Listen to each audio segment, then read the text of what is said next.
नमस्कार मित्रों। आज हम लोग श्रीमद् भर्तृहरि विरचित नीति शतक का अध्ययन करेंगे। पूर्व की वीडियो में हम लोगों ने नीति शतक के मंगलाचरण का अध्ययन किया है। अगर आपने वो वीडियो न देखा हो तो उसे अवश्य देखें।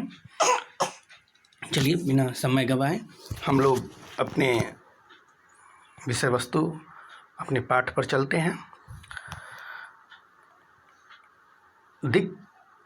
इसका मंगलाचरण है, नीति शतकम का मंगलाचरण है। दिक्कालाद नवक्षिन्ना अनंत चिन्ह मात्र मूर्तये स्वानुभूते कमानाय नमः शांताय तेजसे। इसमें देखें तो शांताय में चतुर्थी विभक्ति है। नमः स्वस्ति स्वाहा सुधा अलम वकष्ट योगाच। नमः के योग में नमः स्वस्ति स्वाहा सुधा अलम वकष्ट योगाच सूत्र से यहाँ पर षष्ठी विभक्ति है। चलिए,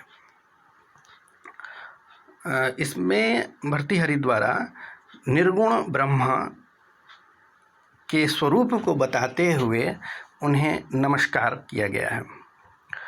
इसके अर्थ को देखना हो तो कृपया वो जो वीडियो ज़रूर देखें। नमस्कारात्मक मंगलाचरण है। आपसे प्रश्न पूछा जा सकता है कि ये किस प्रकार का मंगलाचरण है। तो मंगलाचरण 3 प्रकार के होते हैं: वस्तु निर्देशात्मक, नमस्कारात्मक और आशीर्वादात्मक। 3 प्रकार के मंगलाचरण हैं जो इस जो नीति शतकम में नमस्कारात्मक मंगलाचरण किया गया है। ठीक है, चलें छंद की बात करें तो छंद भी पूछे जाते हैं। इसमें अनुष्टुप छंद है। श्लोके षष्ठम गुरु गेयम सर्वत्र लघु पंचमम द्विचतुष्पादयो ह्रस्वम सप्तमम दीर्घ मन्ययो। इस प्रकार से अनुष्टुप छंद है। अनुष्टुप छंद का भी वीडियो बना हुआ है। अगर आपने वो अनुष्टुप छंद के बारे में ना जानते हो तो अनुष्टुप छंद को भी देख लें। चलिए, ये नीति शतकम टीजीटी पाठ्यक्रम यूपी टीजीटी के पाठ्यक्रम में है। इससे प्रश्न पूछे जाते हैं, इसलिए इसकी तैयारी अच्छे से करनी चाहिए। चलिए बिना समय गंवाए हम लोग पहले श्लोक की तरफ चलते हैं। पहला श्लोक है: याम चिंतयामि सततम मयि सा विरक्ता शाप्यन्नमिच्छति जनम न स्वजनो न सक्तः अस्मत्कृते च परिशुसति काचिदन्या धिक्तां च तं च मदनं च इमां च मां च। याम चिंतयामि सततम मयि सा विरक्ता शाप्यन्नमिच्छतु जनम स्वजनो न शक्तः अस्मत्कृते च परिशुसति काचिदन्या धिक्तां च तं च मदनं च इमां च मां च। देखिए, पाठभेद मिल सकता है आपको,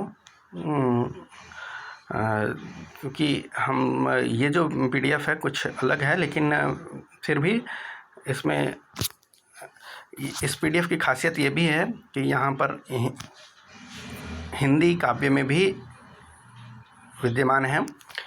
तो जिसका अर्थ यहाँ पर दिया गया है हिंदी में: जिसका ध्यान करता सतत, थोड़ा कुछ मिटे हुए शब्द हैं। जिसका ध्यान करता सतत मेरे प्रति वह बाला विरक्त, जिसे चाहती है वह बाला भी किसी दूसरे में है आसक्त। मुझसे ही और अन्य कोई रमणी करती अति प्यार, उन दोनों को, इसको, कामदेव को और मुझे धिक्कार। इस श्लोक के थोड़ा बैकग्राउंड में हम लोग पृष्ठभूमि में भी चले जाते हैं। चल करके इस श्लोक को थोड़ा जानने का प्रयास करते हैं। राजा भर्तृहरि को किसी ऋषि ने यौवन और अमरता को कायम रखने के लिए एक फल प्रदान किया। राजा यह सोचकर कि मैं जिससे अतिशय प्रेम करता हूँ उसे यह वस्तु ज़्यादा आवश्यक है उसके लिए, और यह सोच करके वो अपने प्रेयसी पत्नी को वो फल प्रदान कर देते हैं। लेकिन वो पत्नी भी किसी दूसरे पुरुष में आसक्त है, वो भी यही सोच करके, जो राजा भर्तृहरि ने सोचा, वो अपने प्रियतम को ये फल प्रदान कर देती है, दे देती है। वो प्रियतम जिसमें उनकी पत्नी आसक्त हैं, वो भी किसी दूसरे स्त्री में आसक्त है, और वो स्त्री राजा भर्तृहरि में आसक्त है। इस प्रकार से वो फल घूमते घूमते राजा के पास वापस आ गया। ऐसे कार्य से वो बड़े दुखी होते हैं और इस प्रकार से सोचते हैं कि ये काम वासना के वशीभूत होकर के मनुष्य जो यह कार्य कर रहा है, इसकी वो निंदा करते हैं। और इसी पर इन्होंने ये श्लोक दिया है, याम मतलब जिसके, चिंतयामि सततम मतलब जिसके विषय में, याम जिसके विषय में, सततम मैं लगातार, चिंतयामि सोच रहा हूँ, चिंतयामि सोच रहा हूँ। वो क्या है, सा मतलब वह, शा मई विरक्ता मुझसे विरक्त, वह मुझसे विरक्त,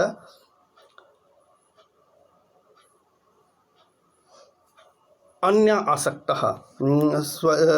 सा मई विरक्ता वह मुझसे विरक्त है, वह मतलब उसकी इच्छा उस मेरे प्रति नहीं है। और जो देखिए, सा अपि अन्यम जन्म इच्छति, वो दूसरे की इच्छा करती है। शाप्यन मिच्छत, शापी मतलब वह भी, अन्य इच्छति मतलब वो अन्य की इच्छा करती है। यहाँ पे देखिए, एक मिनट, याम चिंतया, याम मतलब जिसके विषय में, याम जिसके, सततम मतलब लगातार, चिंतयामी सोचता हूँ, शा वह, मई विरक्ता मुझसे विरक्त है। जिसके बारे में मैं सोचता हूँ लगातार, शा वह स्त्री, मई मुझसे विरक्त है, मेरे प्रति उसकी इच्छा नहीं है, मुझ में आसक्ति उसकी नहीं है। शापी वह भी, शापी अन्य इच्छतु जनः,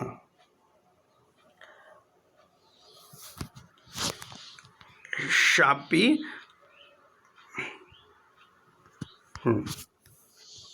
सापि वह भी अन्यम इच्छति अन्य की इच्छा करती है, अन्य के प्रति आसक्त है, अन्य जन्म, और सह जनो मतलब वह जन मतलब वह व्यक्ति, अन्य असक्तः वह भी अन्य हमारी पत्नी आसक्त है, वह जन मतलब वह व्यक्ति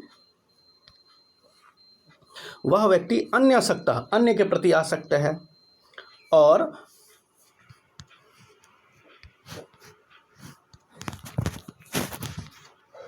देखें, अन्यम इच्छति, और यह अन्य आसक्त, और जिसमें वो आसक्त है वो अस्मत् कृते, वह मेरे लिए, अस्मत् कृते च परिशुष्यति, और परिशुष्यति वह मेरे लिए व्याकुल है।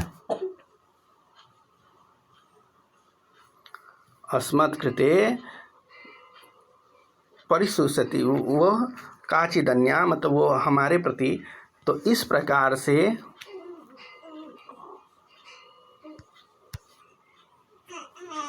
काचिदन्या मतलब यहाँ पे देखें, एक बार फिर से ठीक देखा जाए, याम चिंतयामि मतलब जिसके प्रति अहम सततम चिंतयामि मैं लगातार सोचता हूँ, मई सा शा मतलब वह, मई विरक्ता मुझसे विरक्त है,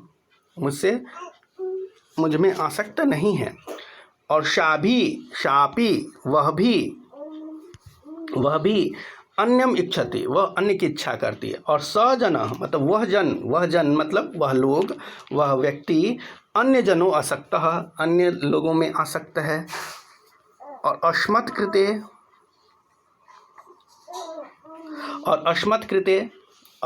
कृते और मेरे प्रति और वो व्यक्ति, वो जो है, वो अन्य जो, वो अन्य में जो आसक्त है, वो अस्मत् कृते परिशुष्यति, वो मेरे लिए व्याकुल है। तो इस प्रकार से धिक् ताम च तम च मदनम च इमान च मान च, इस प्रकार से उन्होंने सभी के लिए कहा।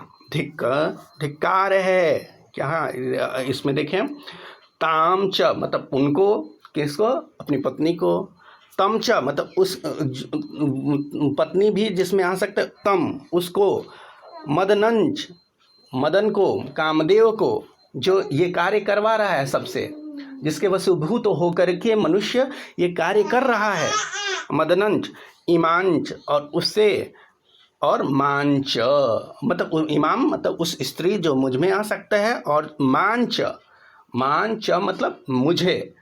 इस प्रकार से धिक् सभी को, इन सभी को धिक्कार है। याम चिंतयामि सततम मयि सा विरक्ता साप्यन्नमिच्छतु जनः न स्वजनो न्यसक्तः अस्मत्कृते च परिशुष्यति काचिदन्या धिक्तां च तं च मदनं च इमां च मां च। इस प्रकार से इन्होंने कहा कि मुझे ताम मतलब उन्हें, जो जिसमें मैं आसक्त हूँ, तम मतलब वो जिसमें वो आ सकता है, मदनंच जो कामदेव जिसके कारण ये कार्य हो रहा है, इमांच उस स्त्री जो पुरुष जिस स्त्री में आ सकता है वो, और मांच उस मैं मतलब वो स्त्री जो मुझ में आ सकता है, और इमांच मतलब इमाम शब्द आया है जो स्त्री भर्तृहरि में आ सकता है, और खुद भर्तृहरि मांच। इस प्रकार से इन सब को धिक्कार है, मुझे भी धिक्कार है, उस स्त्री को भी धिक्कार है, जिसके प्रति मैं आ सकता हूँ, वो स्त्री जिसके प्रति आ सकता है उसे धिक्कार है। इस प्रकार से सबको धिक्कारते हुए उन्होंने कामदेव को भी धिक्कारा है। अंततः चलें इसके शब्दार्थ को आप देख सकते हैं। याम जिस प्रेयसी के विषय में सत्तम निरंतर चिंतयामि ध्यानमग्न रहता हूँ, सा वह प्रेयसी मई मेरे प्रति विरक्ता उदासीन है। सा वह रमणी अपि भी अन्यम दूसरे जन्म व्यक्ति को इच्छति चाहती है। सह वह जनः व्यक्ति अन्या दूसरी नारी असक्त मतलब दूसरे नारी में असक्त है। अस्मत् मेरे कृते प्रति और काचित कोई अन्या दूसरी नारी परिशुष्यति व्याकुल है, मतलब दूसरी नारी जो जिसमें वो पुरुष आ सकता है वो मेरे प्रति व्याकुल है। ताम उस प्रेयसी को, च और तम उस पुरुष को, मदनम कामदेव को, चूँकि कामदेव के कारण ये हो रहा है, इमाम इस नारी को, और माम मुझको धिक्कार है। ठीक है, इस प्रकार से इसमें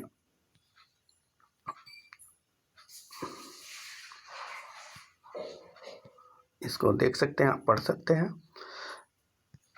इस श्लोक में वसंत तिल का छंद है, छंद पर भी, वसंत तिल का छंद पर भी वीडियो बना हुआ है, आप उसे जा कर के देख सकते हैं। चलें आगे चलते हैं हम लोग।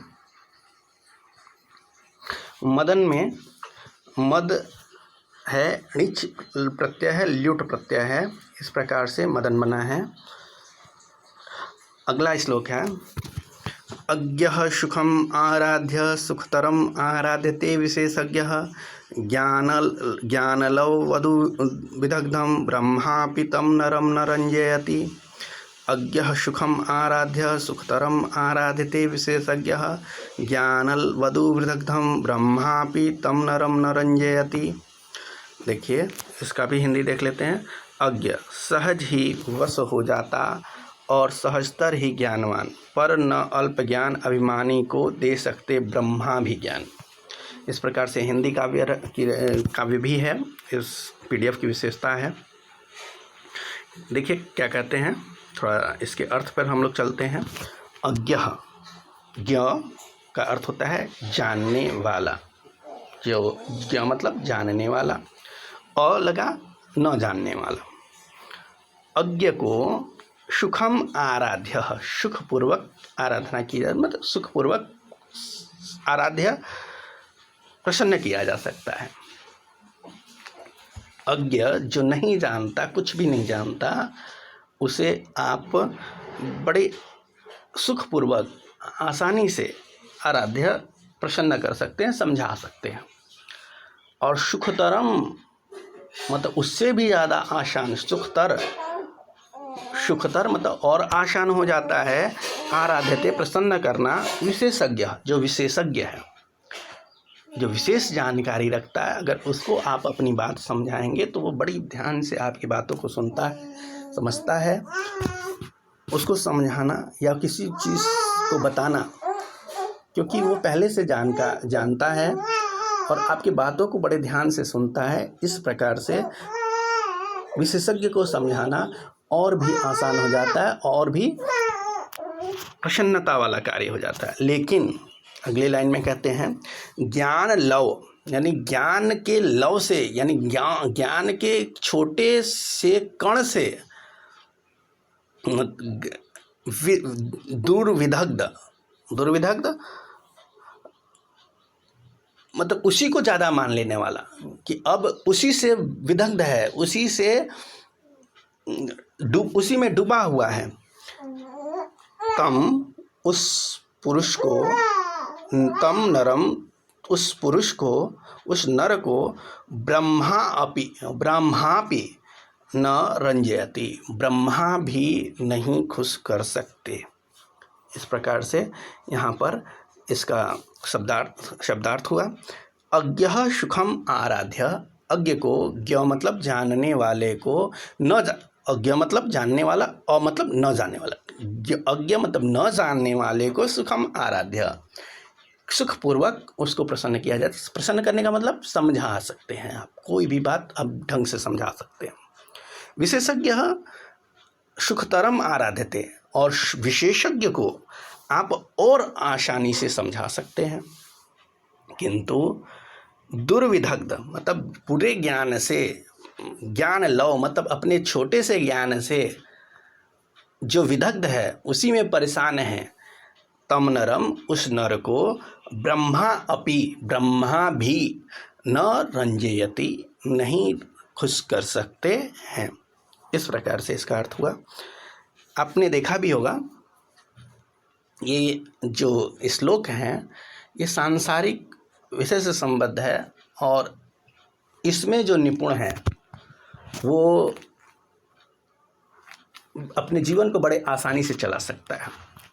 यहाँ पर जो नीति कुशलता को बताते हुए बताया गया कि ऐसे व्यक्ति को जो कुछ नहीं जानता उसको आप सही तरीके से समझा सकते हैं। जो विशेषज्ञ है उसको तो और आसानी से समझा सकते हैं, क्योंकि आपकी बातों को बड़े ध्यान से सुनता है, वो आदर करता है।